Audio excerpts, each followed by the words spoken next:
Chapter 9, life-changing, but not for the better. This is basically what I was hoping was that we were going to go to an extreme positive after where we just were. But, well, folks, you read it. It gets worse.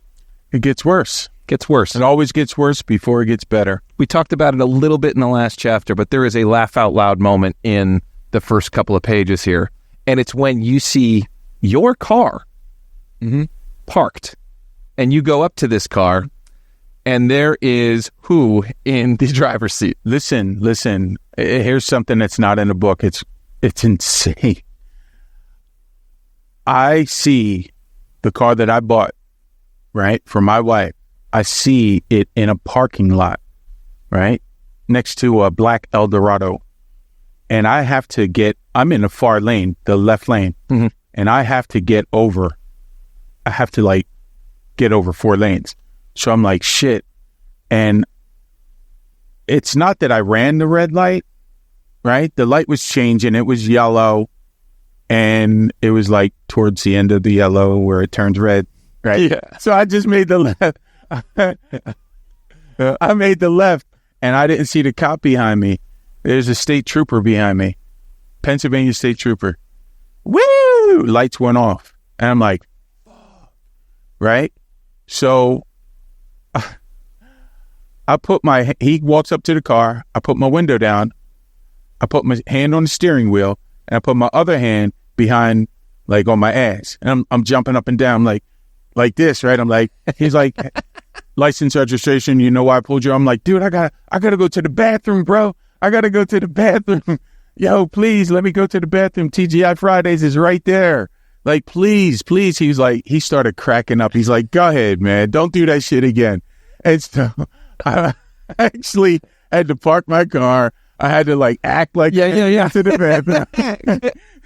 Because you're being watched. Yeah. But in the back of your head, you're like, I got to go over to that car. Yeah.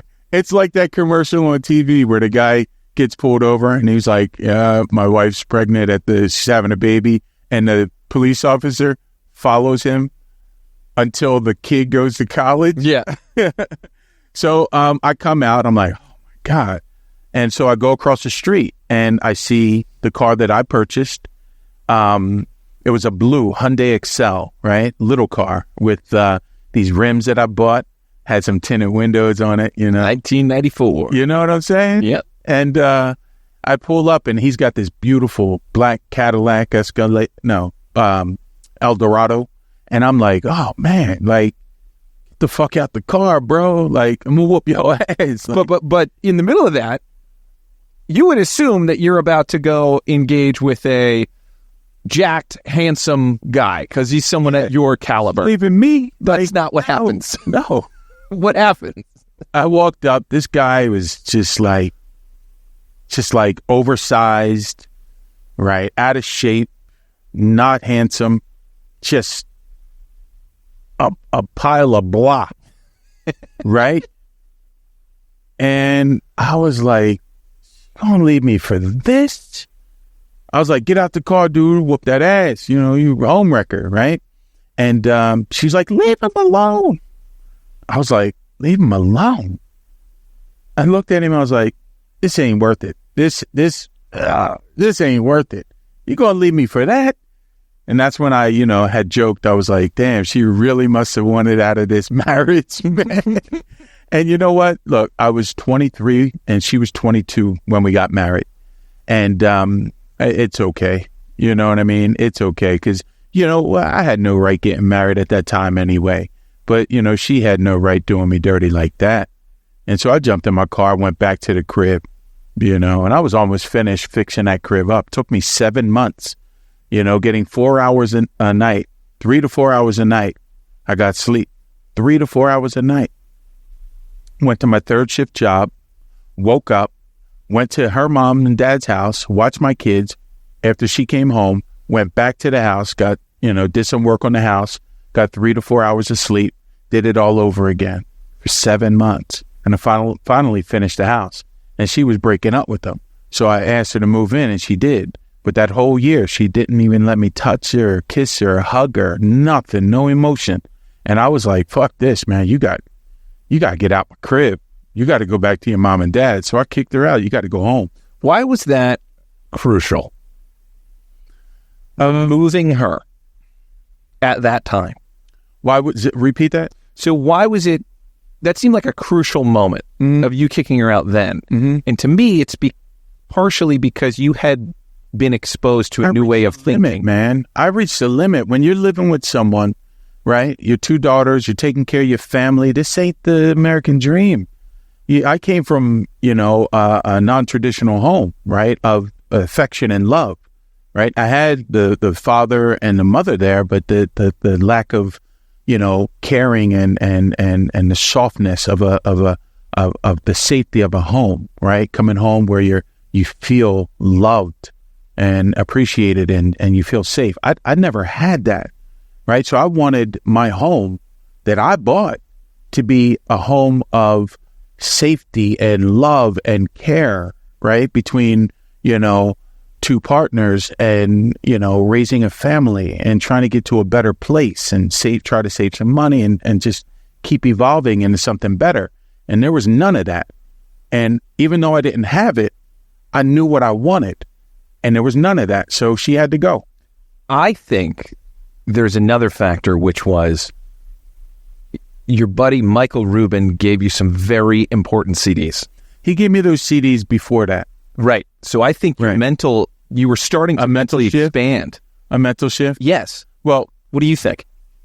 Well, I like your perspective. And I can't say that it did not happen. But thank you for asking me what I think. Because now that I instantaneously reflect on it, right? I could see that. I could see that.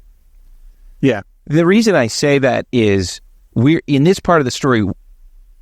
For those of us who know you, I can see the climb starting to happen right here with, I could sell this weight loss product. Oh, yeah. Because that's right in there. Yeah, man. I was, all right, let's go back. Friend of mine named Michael Rubin. Yeah, please. He's now a billionaire, but back then he was just a millionaire, right? Just a millionaire. So, he had this company called KPR, right? And, it was just, we watched him do amazing things. All of his friends that grew up around him. And, he was the one. We all knew he was going to be successful. We just didn't know, like, how successful. Like, he's just has blown it out of the water. But we always knew he possessed something. And, at the time, I saw him as being successful. So I was like, hey, can you help me out? I said, man, I watched him, give a couple of friends here and there some money from time to time, help them out. So I was like, yo, Mike, what's up? Can you help me out? And he was like, yeah, what do you need? I was like, I'm having some financial trouble, like $5-7 grand in debt. He was like, yeah, come up to the office at KPR on Wednesday. I was like, all right, yeah. So I rolled up and he showed me the warehouse and took me in his office. And he was like, yo, this is my numbers guy, right? My accountant. And, Mike had told me to bring my paperwork, all my bills and invoices and whatnot. And I brought him up and the accountant said, hey, give me these and come back in about 20 minutes and I'll look them over. And so I said, cool. So I went, shot a couple of hoops, the basketball hoop they had in the warehouse, and I came back in about 20 minutes. And Mike was standing behind the chair that the accountant was sitting in, and he was like smiling and whatnot. And the accountant was like, hey, I went over everything, and you could have this paid off, with a part-time job in no time. I love that. That's a great line. I was like, what? Like, oh, thank you. Thank you. And, Mike was standing behind his accountant and he was smiling because he had helped a friend exactly how a friend had asked him, because it was nonchalant. It wasn't something that, it wasn't direct. It was like, hey, Mike, can you help me out with $5,000 to $7,000 to pay all my bills so I can get out of debt? I didn't do that. I was almost embarrassed to ask him for money. I know friends of ours had asked him before, and I didn't want to be that guy. You know what I mean? So I said, okay, thank you. And the accountant rolled out, and I was like, hey, Mike, I want to thank you. I appreciate your time. And he was like, no problem. So I said, I'll see you later. And I went to leave. And he was like, hold up. I got something for you. And he went over to this closet and he pulled out this little cardboard box and he handed it to me. And he was like, yo, don't open this till you get home. And this is when I lived with my in-laws before I moved out. And, you know, I went home all excited. Yeah, you know, Mike hooked me up. Like, yeah, I opened that shit up. I was like, fuck. Anthony Robbins motivational CDs? Like, are you kidding me? Like, I thought it was cash, bro. I fucking threw that shit in the trash. And then I worked a third shift job. So I was like, you know what? I got to drive to that third shift job at night. So let me just dig these CDs out of the trash. And I listened to them. And my mindset started to change. So from there, I listened to Les Brown, Stephen Covey, you know, Zig Ziglar, the whole gang. Ziglar, like all of them. And I started to shift my mindset. And that is probably what you're talking about.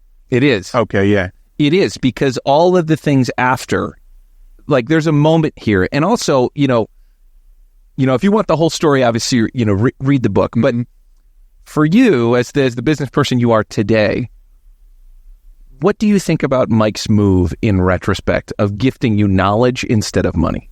Well, later we were at a nightclub in Philadelphia, and you know, we doing bottle service and whatnot. It was kind of cool because, you know, we went over to Mike's house beforehand, and he lived in a big, beautiful home with the private gate. Shit opened up. We all pulled up. He had his limo there, and like, it was awesome, man. And, you know, we all get in a limo. We go down to Club Denim? No. Before Denim, we went to a restaurant. Budokan? Budokan. Yep. Thank you. Hey, man, I read the book. Thank you. So we went to Budokan, and it was kind of cool because this is in the 90s. Yeah. Right? And early 90s. And, you know, we're hanging out with NBA players like Mike, you know, Carlton Smith, Craig Salamone. Former NFLers, too. You got Mike Quicks there, right? That was a different part down in NC. Yeah. But Mike has always been, you know, around professional athletes and stuff like that. I mean, since back then, it was always a thing. And, you know, Major League Baseball, you know, all that stuff. And so after Budokan, after dinner, we went down on Walnut Street, down to Denim nightclub. And, you know, we're partying. I see Mike standing over there by himself. And I was like, yo, what's up? He was like, yo, what's up? I said, you having a good time? He's like, yeah. I said, yo, let me tell you something. Back in the day, I came over and I needed $5,000 to $7,000. And I needed cash bad, man. I was in debt. And I indirectly asked you for the money, and you gave me Anthony Robbins CDs. And he was like, I did that? I was like, yeah, bro. Like, yeah, you did that shit, man. And he was like, oh, okay. He said, you know what, Lenny? Honestly, he said, look, from time to time, some of our friends may have needed help.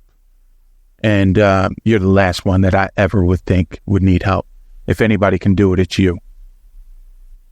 That hit me hard, because here is a friend of mine who was successful, and now he's a billionaire, ultra successful. But back in the 90s, he was telling me that I was one of his only friends that he viewed as somebody who didn't need a couple dollars from him, you know, for him to get. Oh, that's a great perspective. Yeah. Like you were worthy. You were going to get there. Yeah. Anyway. Yeah. As opposed to, you don't need my charity. That's right. That is a great perspective. Yeah. Shout out to Michael Rubin. You know, love you, bro. Always here for you. Peace. So, unfortunately, there's some more sadness in this chapter, which is you lose the house. Yes, I lost the house. Danielle's mother, right?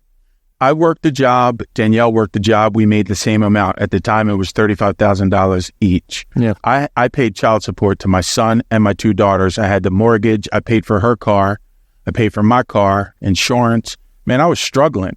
And then her mother suggested that Danielle seek more child support. Yep. And so I found myself in a courtroom, and I believe that judge was biased, right? I believe that he was biased and not in favor of black people. And folks, if you don't remember the line, he says, this is the judge talking. You're telling me how to do my job. You're telling me about my job? Put him in cuffs. Yeah, he was going to haul me off to jail. Danielle started screaming, no, no, no, no, no. So the bailiff stopped. The judge told the bailiff to stop, and he was like, Mr. Bazemore, are you going to pay? And I'm like, if I don't pay, I'm going to jail. I wouldn't be there for my kids. So of course I'm going to pay. So I told him, yes, I'll pay. Right. And he said, do you have any money on you now? I'm like, no, but I'll pay when it's due. I mean, this guy was a piece of shit. It reads that way. Yeah. So in my, and I said, to your defense, you also are very clear of just like, I know how this works. I'm already dealing with this in Montgomery County. Montgomery, I know there's a chart. Yeah. So the judge in Montgomery County, it was a child support hearing, and she asked for a break, and she asked for Kathy and I to come into her chambers, just us, no attorneys. And she said, listen, let me show you how this works.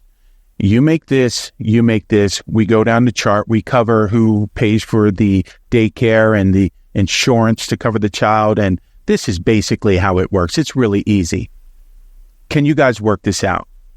And we looked at each other and we said, yes. And then I noticed, and this was a white lady, then I noticed on her desk was a photo of her family. She was married to a black man and had a mixed child. I was black, Kathy was white, we had a mixed child. It was incredibly moving that she understood how hard life can be when you're struggling. We went back out there and we worked it out. And that was a beautiful, beautiful thing. But later, when my son came to live with me, and we'll cover that later, but interesting. Yeah, when he came to live with me because she kicked him out, Kathy still made me try to pay child support. Yeah, that's later. We'll talk about that later. I jumped the gun, boy.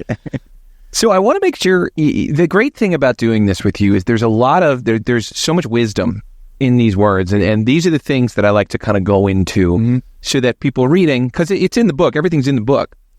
But I want a little bit of that extra information. And I kind of ask you about something.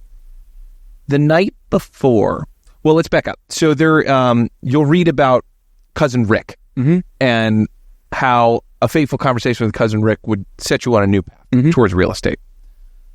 Before the test, I was kind of shocked to read this. The night before I took the test that would grant me a real estate license in Pennsylvania, I partied too hard. Can you just talk to the young people about partying before major life events? Oh, don't do it. Don't do it. It's pregame, right? It's the big event. It's pregame. You know, you do it every year when football season comes. You get in the parking lot and you toss them beers, and then, you know, you're a little loose and, you know, you go to the game, and after the game, you don't remember the damn game. Yep. You know, being sober during this time would have benefited me tremendously. But I got to where I needed to be anyway. I just had to deal with the depression that came along with not being responsible, right? I was an idiot to pregame, to celebrate too soon, right? And I regret that very much, but it all worked out. Well, what would have been worse is if this debilitated you and didn't have you take that test 4 more times. Yeah. But I mean, that's the nature. There are people out there that I've talked to that had to take the test 4 or 5 times and they didn't pregame. They didn't, you know, go out and party too much. They just had to take the test 4 to 5 times. It's okay. And I was tutoring other students in real estate school. So I knew the information like the back of my hand. I just knew it. And then I took too long to take the test, the exam, and it scared me. And then the nervousness of taking test number 2 and failing that is like, oh my God, like, you know, the self-doubt kicks in. And then I was like, oh my God, I need to pass this. So test 3, 4, 5, you know, it was very hard to deal with not passing because I thought I knew the information, right? I was like the number one student in class. Fucked me up a little bit. Yeah, and read the book to hear about Mike and the third shift. But fuck Mike Snyder. Something yeah. Mike Snyder, if you're listening, fuck you and thank you. Exactly. Yeah. Exactly. But well, let's go into it real quick. So we'll just take 2 minutes on this. What does it mean to be a third shifter? And what do you mean by that third shift family? Woo! Nocturnal, right? If you ever worked a job and you had to sleep during the day and stay up all night, it does something to your hormonal system, right, over time. And, you know, for me, it allowed me the pure joy of, and it's joy because all that food that I ate during that time was good. But the punishment was I gained a considerable amount of weight because my body needed to adapt, right? So I'm like a vampire, right? I was up all day, watching my kids.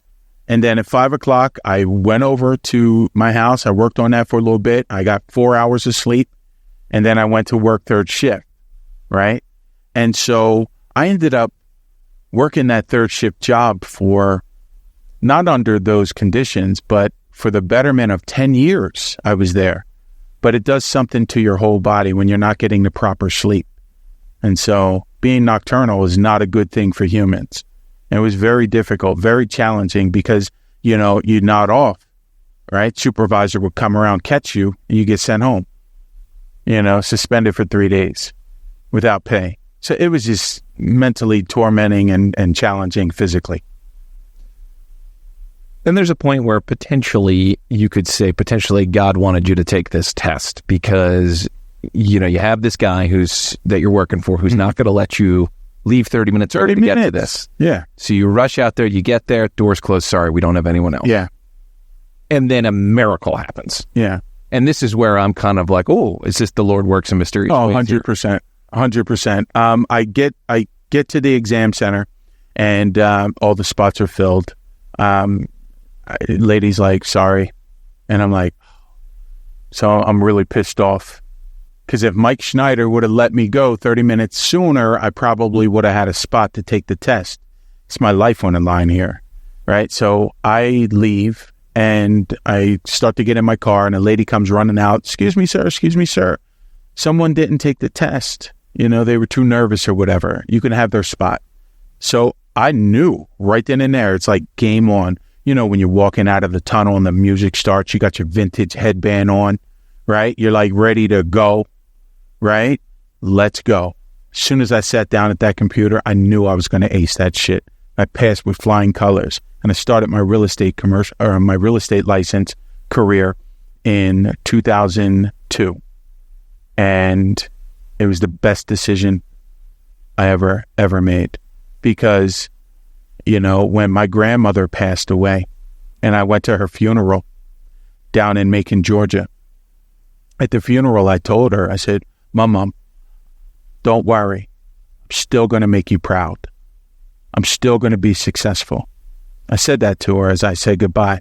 And I stayed at Rick's, my cousin Rick's house. And Rick, real estate guy, right? Broker, had some properties, always drove around with a scotch in his hand, had some money, long driveway to his crib. I'm like, man, how'd you do this? He was like, real estate. And that's where I got the original idea to be a real estate person. His brothers, Tony and Jimmy, his little brothers, Tony and Jimmy. And what's cool is growing up, they lived next door to me. And so I was like the fifth brother. I was like the little brother. And, you know, they treated me as such. And their names used to be, we all called them Jim, Mike, Tone, and Rick, right? I don't know how we did that, but shout out to Jim, and Tone. They were the ones who got into real estate first. And then Rick saw what they were doing.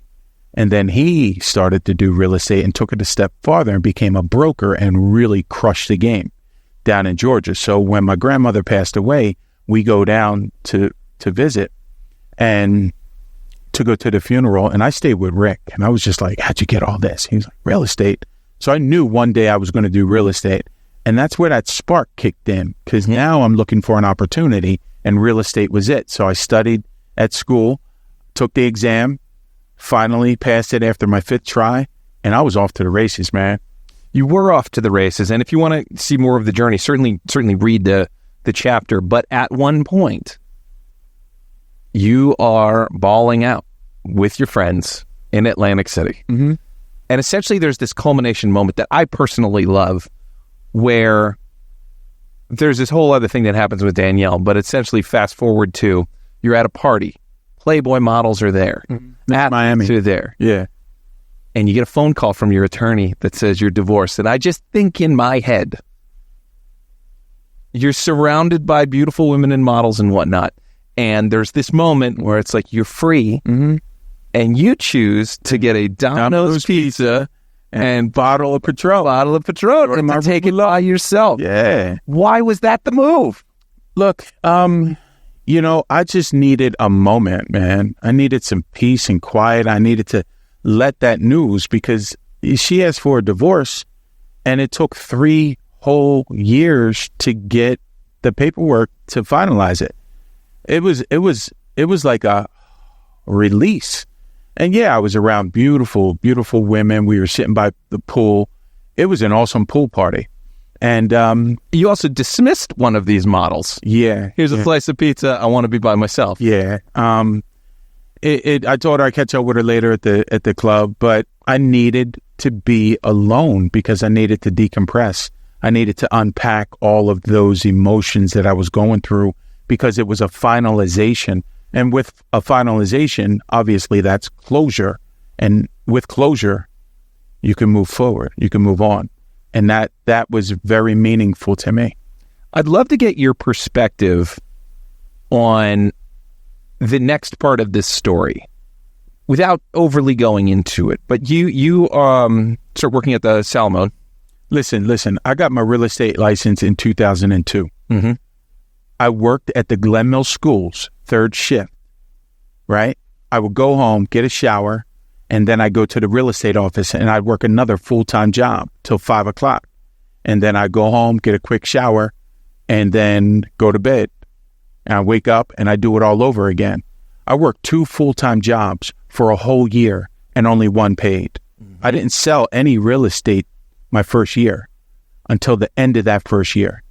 And then my commission was like $1,200, right? But it was the best thing that ever happened to me. Going into the second year, I was the number 1 salesperson in that office. And then I ended up getting fired from the Glen Mill School because of Mike Schneider, right? Because I didn't kiss his ass, right? And he wanted somebody to, we're going to bow down to Mike. Which, by the way, young people, real estate's commission only. Yeah. So when that happened, that was your only income was being pulled at that point. So I became the number 1, salesperson in the office. And it's funny, you always say it like that, but I want to put some emphasis here. Mm-hmm. Your safety net was pulled. Gone. It was either sell or that's it. Either you sell or you don't eat. It's that simple. So yes, at that time, I was hanging out with a bunch of people, and Mike Rubin, Craig Salamone, Sean Burns, Brahim Mitchell, a whole bunch of really cool dudes, Malcolm Poindexter, the third, right? I'm telling you, man, these group of guys we were solid. We all played on a flag football league, right? That was sponsored by Global Sports, which is Mike Rubin's company that he sold to eBay, GSI, way back in the day. So, we're going to these flag football games, right? And afterwards we go to the bar.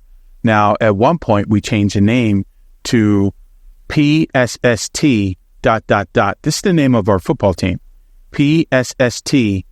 Psst. Yeah. Check me out. That was the name of our football team, right? So imagine winning the game, going to the bar. Hey, how you doing? Read my shirt. Nice. You know what I'm saying? That's clever. I want you to just take a minute and kind of ruminate here on the complicated friendship with Craig. that started from a rescue and ends with, and I quote, I'm Lenny fucking Bazemore, and I'll beat your punk ass. That's tough, man. That's a tough one. Listen, Craig I'll start by saying this. He has one of the biggest hearts that you will ever find in a person. And it starts earlier in the chapter. You can see what kind of heart. That's a big No. thing. Like, there's a lot of people out there that don't like the guy because he's a little narcissistic. Stripper girlfriend kind of gave that away. Shout out to Donna. They're not together no more. He's married, but I think he's insecure, but he's always been a good friend, right? With a big heart, huge heart. But, he's a little shallow sometimes, and I'm just being real from my perspective. Other friends may have a different view of him, but he's always been a pretty good guy. And, he's just more of a loner, but then he likes to be around people. But he pulls back and then you know what I mean? I do. I think the reason the reason I wanted you to talk about this is because a lot of us have this buddy. Yeah. A lot of us have this friend. Yeah. And I think it's a relationship that was really important that you had at the time. I'm telling you right now, I was going through a really bad divorce. It was right after my wife said, I'm not moving in. And we had a football game, right? Check me out. And we go up to the football game, and I'm one of the stars on the team. Mm-hmm. And it's a championship. And guess what? This guy burnt me, right? I'm the defender, and this guy just went right by me, and my head's not in the game, and I'm crying on the field, and I'm just not all there. And my friends know something's wrong. So we lose that championship. We ended up winning 2 other championships. But that day, just lost it, man. And Craig was like, look, follow me home. Follow me home, and we'll talk. So I followed him home. We didn't even get into his house. And I broke down, man. All of who I was, the stature, the strength, the dignity, I had nothing. I had nothing. It was like the essence of Lenny Bazemore melted away. And Craig held me. He gave me a hug. He was like, it's going to be okay. And he was like, I'm here for you if you need me. And he basically just gave me everything that I needed at that time, that pillar of strength. And I will always love and respect him. I'm getting choked out. You know what I'm saying? I remember that moment. It was one of the darkest moments of my life. And he was there for me. Can't take that away from him. So my life gets a little bit more, under control. I'm working for his father's office in real estate. I work closely with his brother, Jeff. And my life gets a little crazy. The judge says, hey, man, you got to pay more child support. I said, okay, I'll pay it.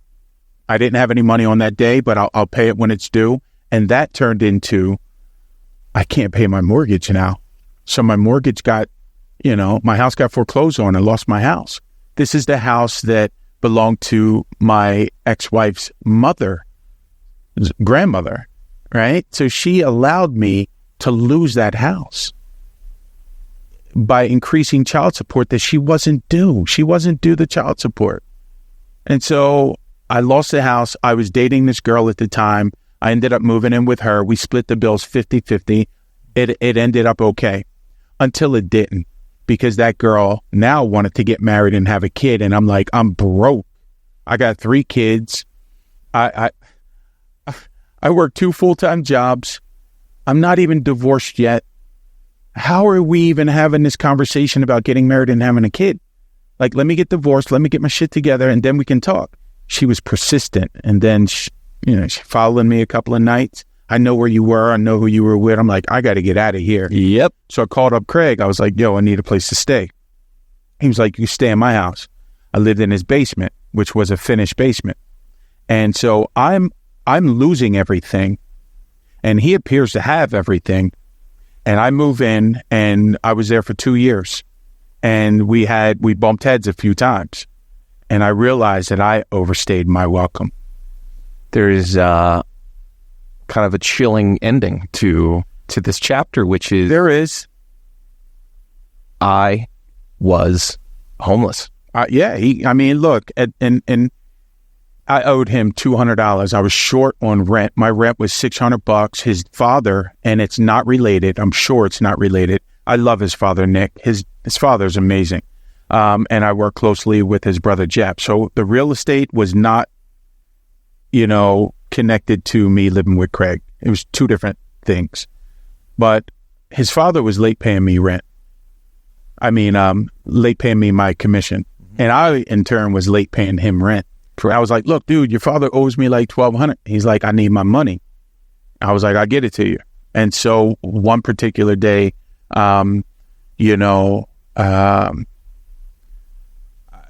this is a story that is, I'm not going to get into this story because it has a couple of people in it that, you know what I'm saying? Yeah. But anyway, he was acting like a big shot, and, he came home, with a bunch of Neiman Marcus bags with his girlfriend, and act like a big shot when I know he didn't get that money from working. He just got that money from a friend of ours who gave him that money, right?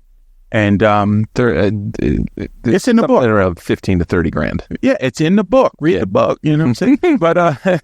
but he's acting like a big shot. Like, I don't know where you got that money from. Now, the next day, you take your girlfriend to Neiman Marcus, and you're acting like a big shot coming home with these bags. I was like, it must be nice. And that's a shitty thing to say, right? Because he's got to feel he knows where that money came from, and now he's trying to impress his girlfriend. Mm-hmm. He probably feeling a little sensitive about that, right? And here I come. Must be nice, And he was like, you better have my money. I owed him $600 for rent. I paid him $400. I was $200 short, and I'm scrounging around trying to find $200, calling my friends up, yo, lend me $200. Nobody has the money. It is what it is. So he was like, you better have my money. 12 o'clock comes around. He opens the basement door. You got my fucking money? I said, nah, man. He's like, you lazy motherfucker. Whoa, bro. That is not the thing to call a black man. You know a black man lazy. I was wondering if that was, if you thought it was motivated in that way. Yeah, I was worried about that word. Bro, hold on. Listen.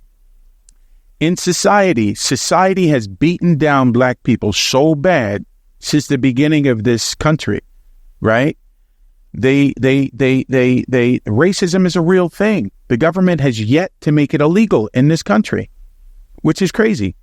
So black people from birth to death have to deal with so much unnecessary racial bullshit in this country, right? Yeah. That it's just wow. And on top of that, in the black community, people look at going to therapy, getting healed as this bad thing, right? So it's a wicked thing, man. Society beats you down. You don't get the help because you think it's weak. You think you're, a crazy person. No, healing from trauma is the best thing that you could do for yourself. But in the black community, we just don't do that because of the stigmatism. But then society doesn't stop. It still beats you down. It beats you down until you actually lose hope, right? There's a lot of black people in this country that have been beaten down so badly that they lose hope, that they turn to drugs and alcohol, that they feel aggressive because, they lash out because there is no healing. And it's heavy to talk about that, but that's the truth. And so a country that beats the black citizens down and then calls them lazy, that is just fucking crazy, man. And that goes back to the earlier chapter where you're talking about there's a lot of people working hard, but not a lot of people thrive. And you know what? The rich keep getting richer, and it is what it is. I am a rich person, but I give back, right? I give back to, nonprofits in a way that I want to give back. So I'm not just sitting on a pile of money, not sharing it with anyone. I believe that if you are a person of wealth, then you should give back how you choose, but you got to give back. Don't just sit on your money and then not pay fair wages. Stuff like that, kind of like this country's built on the back of the blue collar worker. And it's always going to be that way. But to answer your question, this dude, a friend of mine that I grew up with, is calling me lazy. Now, he doesn't know that I'm taking it this way. Like, you calling a black man lazy. Like, I stopped up the steps, jacked him up against the wall, and I was like, who the fuck you calling lazy, motherfucker? I beat your ass. I'm Lenny Bazemore. You know what I'm saying? Because during my traumatic era, right, I'm losing my house, and my marriage crumbled, my family's gone. I'm working third shift. My whole life is fucked up. And on top of that, you are blessed because another friend of ours gave you a bunch of money for shit that you did not do. You didn't earn it. And you're on my ass about owing you $200. Man, you got to be out your fucking mind to be calling me lazy. I'm really trying out here. And I lost out. I was like, fuck you. I'm going to fuck you up. And bam. At that moment, he was like, you got to get the fuck out my house. I'm calling the cops. And so I grabbed some of my stuff and I went to the bar where we all, used to sing karaoke. And it was very traumatic. It was. And the next chapter is titled Lucky to Be Alive. So to your statement earlier about being able to help someone out, you are not in any position to do that at this point in the story. No.